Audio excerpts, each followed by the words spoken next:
এই চ্যানেলে সম্প্রচারিত সকল খবরই সচেতনতামূলক এবং শিক্ষণীয়, কোনো কিছুই প্রভাবিত নয়।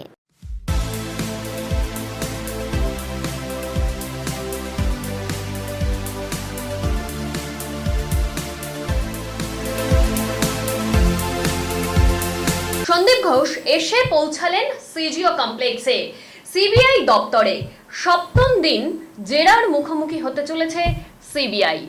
টানা 50 থেকে 60 ঘন্টারও বেশি সন্দীপ ঘোষকে কিন্তু সিবিআই লাগাতার 7 দিন হতে চলল জেরা করে চলেছেন।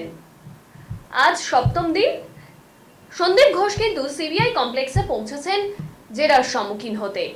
এই তদন্ত আদতে কোন জায়গায় গিয়ে পৌঁছাবে সেটা দেখার বিষয়।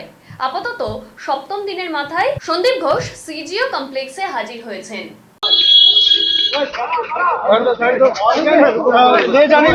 বাবু কিছু বলবেন?